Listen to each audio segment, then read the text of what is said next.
The Alpha King's hand closed around mine in front of the entire Grand Council, and I watched every wolf who had tormented me fall to their knees as the mate bond blazed to life between us. But 3 days ago, I was nobody, and they made sure I knew it by burning everything I had left to ash. The smoke still clung to my hair as I stumbled through the forest, coughing, my eyes burning from more than just the flames. Behind me, what remained of my grandmother's cottage collapsed with a groan that sounded almost human. I didn't look back. Looking back wouldn't change what the Silvercrest Pack had taken from me. Again, run, Omega, Beta Marcus had sneered as his wolves circled the cottage with their torches. The pack has tolerated your presence long enough. Your grandmother's protection died with her. They'd waited exactly 1 week after her funeral. 1 week before making their move. I pushed through the underbrush, my worn boots catching on roots in the darkness. I had nothing now. The few possessions I owned, my grandmother's journals, the pressed flowers she'd collected over 70 years, all smoke and memory. The pack's message was clear: leave Silvercrest territory or die. The rational part of my mind knew I should keep running. Put as much distance as possible between myself and the wolves who wanted me gone. But rage burned hotter than rational thought. Rage at Beta Marcus and his cronies. Rage at Alpha Colton for turning a blind eye to their cruelty. Rage at a system that treated Omegas like vermin to be exterminated. My grandmother's last words echoed in my memory. You are more than they see, Vera. When the time comes, you'll understand. I thought she was delirious from fever. Now I wondered. The forest began to change around me. The trees grew larger, older, their roots twisted into patterns that seemed almost deliberate. I'd never ventured this deep into the woods. No one from Silvercrest did. The old boundaries lay somewhere ahead, marking where pack territory ended and the wild lands began. Lands that supposedly belonged to no one, or to someone no pack dared challenge. The thought had barely formed when I caught the scent. Wolf, unmistakably, but different from any pack signature I'd encountered. This was deeper, ancient, layered with power that made my Omega instincts scream at me to submit, to hide, to make myself invisible. I froze. Lost, little Omega? The voice came from everywhere and nowhere, resonating through the trees themselves. A figure stepped into the moonlight ahead of me, and my breath caught. He was tall, broad-shouldered, with dark hair that fell to his collar and eyes that gleamed like polished amber. He wore simple travel clothes, but the way he carried himself spoke of absolute authority. Every line of his body radiated dominance that made Alpha Colton look like a pretender. My voice came out as a rasp. I'm leaving. I won't cause trouble. I just need to pass through. His head tilted, studying me with an intensity that felt like being touched. Pass through sovereign lands? Lands that answer to the Alpha King himself. My heart stuttered. Stories of the Alpha King were whispered in every pack. The wolf who ruled from the Crystal City, whose word was law across all territories, who could crush rebellious packs with a thought. No one I knew had ever seen him. He was more legend than reality. This couldn't be him, could it? I didn't know, I managed. I'll turn back, smelling of smoke and fear. He moved closer, each step deliberate. Tell me, Omega, what pack treats their own so poorly? The question was casual, but something in his tone demanded truth. Silvercrest, I whispered. They burned my home. Wanted me gone. Because you're Omega. It wasn't a question, but I nodded anyway. His expression didn't change, but the air around us grew heavy, charged with barely contained fury. And their alpha allowed this? He doesn't care what happens to Omegas. We're nothing to them. I see. He stopped an arm's length away, close enough that I could feel the heat radiating from him. What's your name? Vera. Vera Ashwood. Vera Ashwood. He repeated it slowly, as if tasting each syllable. Do you know what it means when an Omega crosses into sovereign territory seeking sanctuary? I shook my head, my pulse racing. It means, he said softly, that sanctuary must be granted or denied by the Alpha King himself. He extended his hand. I am Kieran Stormwolf. And you, little Omega, have just become very interesting. The moment my hand touched his, the world exploded with light. The mate bond. Pure, undeniable, impossible. And Kieran didn't release my hand as the mate bond settled between us, thrumming with energy that made my skin tingle. His shock had lasted perhaps 3 seconds before his expression shifted to something I couldn't read. Calculation mixed with satisfaction and something darker, more possessive. "You're coming with me," he said. "Not a request." "I don't understand." My voice shook. "This isn't. It can't be. The mate bond doesn't lie, Vera." His grip tightened slightly. "Though I imagine your pack will have opinions about an Omega being mated to the Alpha King." The way he said it sent ice through my veins. "You're going back to Silvercrest." "We're going back to Silvercrest," he corrected. "There are laws, even for packs who'd rather ignore them. Laws about treatment of Omegas, about destruction of property, about exile without proper cause." His smile held no warmth. "I've been looking for a reason to inspect Silvercrest governance. They've just provided it. They'll deny everything," I said bitterly.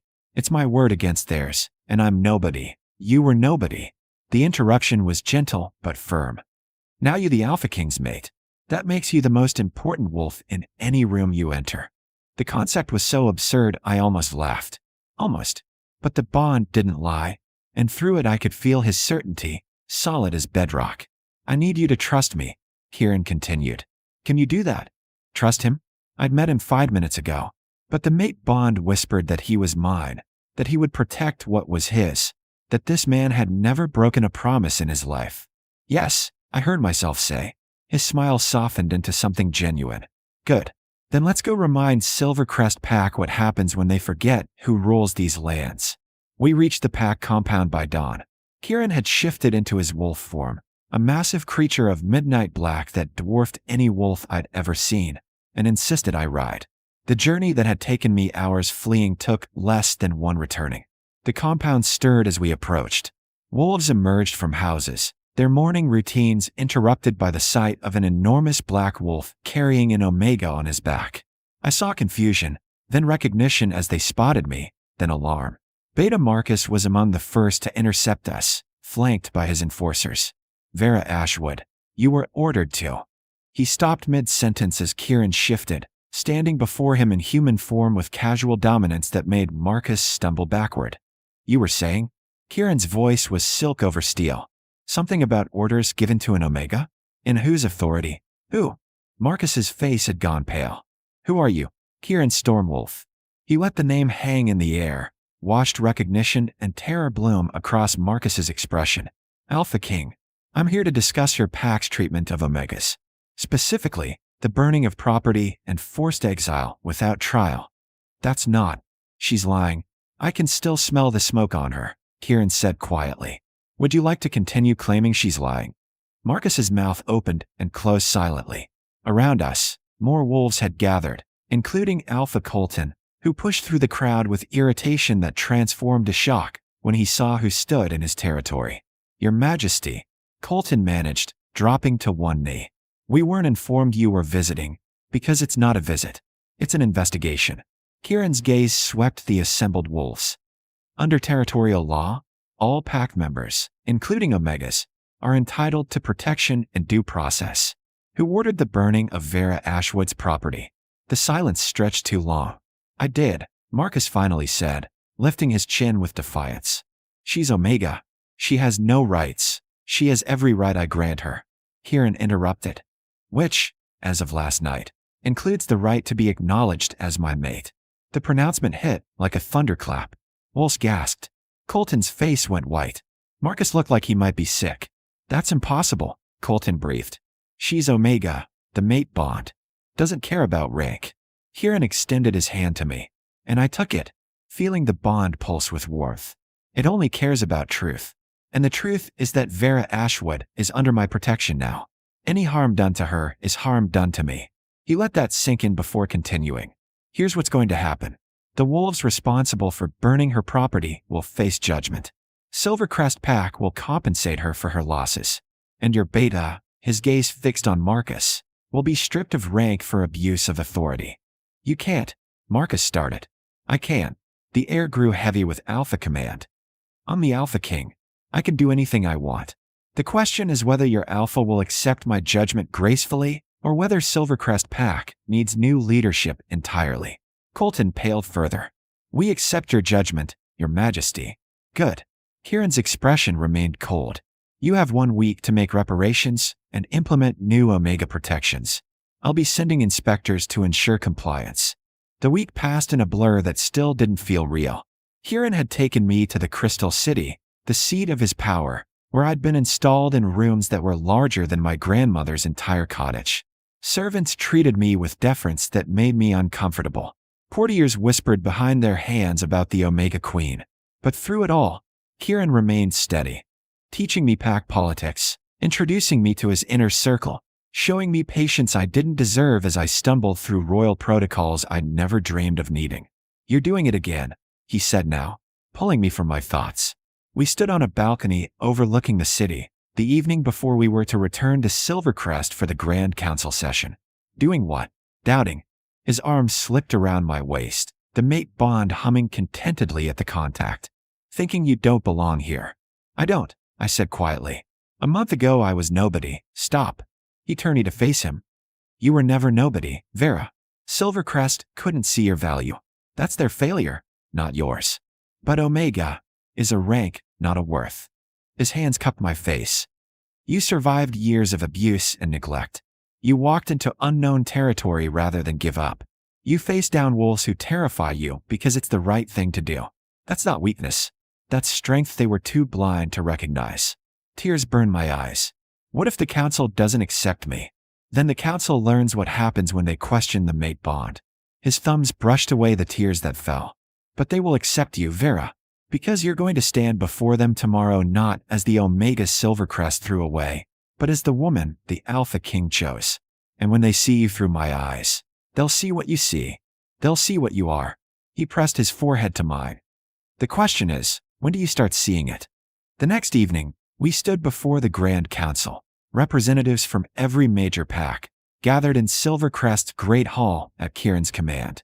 I wore formal robes in deep blue, the color of the Alpha King's house, and felt every eye on me as Kieran presented our mating to the assembled wolves. "The mate bond is sacred," he declared, his voice carrying through the hall. "It transcends rank, status, and pack politics. When the moon grants a bond, we accept it. Not because tradition demands it, but because truth demands it." He extended his hand to me, and I took it, stepping forward to stand at his side rather than behind him. "Vera Ashwood was rejected by her pack," Kieran continued, "cast out for the crime of being Omega. But the moon saw what Silvercrest couldn't, a wolf of courage, compassion, and unbreakable will. She is my mate, my equal, and she will be respected as such." The hall erupted in whispers, but Kieran's alpha command brought silence crashing down. "Furthermore," he said, "I'm implementing new protections for Omegas across all territories. No pack may exile an Omega without cause and council approval. All pack members, regardless of rank, are entitled to safe housing and basic resources. These laws take effect immediately." From the Silvercrest delegation, I saw Alpha Colton nod acceptance. Beta Marcus, now demoted to common pack member, looked like he'd swallowed poison. The other wolves who'd participated in burning my home had already been sentenced to community service and reparations. It should have felt like victory. It did feel like victory. But more than that, it felt like homecoming. Kieran raised our joined hands, and the mate bond blazed golden between us, visible to every wolf present. Proof undeniable and absolute. "Does anyone challenge this bond?" he asked quietly. Silence. Complete and total. Then it settled. Kieran's voice softened as he looked at me. "Vera Ashwood is recognized as my mate and future queen. And Silvercrest Pack is reminded that every Omega in their territory is under royal protection." The council members rose, placing fists over hearts in the traditional gesture of acceptance. One by one, even Silvercrest wolves followed suit. They tried to drive me out by taking everything I had. Instead, they'd driven me into the arms of the one wolf who could give me everything, not just power or status, but the thing I'd been searching for my entire life. A place where I belonged. That night, standing on the compound grounds where my grandmother's cottage once stood, Kieran pulled me close. "What are you thinking?" I looked up at him, this impossible man who'd appeared in my darkest moment and changed everything. That she knew. "Your grandmother?" She told me I was more than they could see, that I'd understand when the time came. I smiled through tears. She knew somehow. that I was meant for more than Silvercrest could offer. She was right. Kieran pressed a kiss to my forehead. Though I suspect she didn't anticipate the Alpha King. Neither did I admit it. But I'm glad it was you. Always me, he murmured against my hair. The moon doesn't make mistakes, Vera. She knew exactly what she was doing. And looking at the stars emerging overhead, the same stars my grandmother used to point out and name, I finally believed it. They'd burn my home, trying to destroy me. Instead, they'd set me free to find where I truly belonged.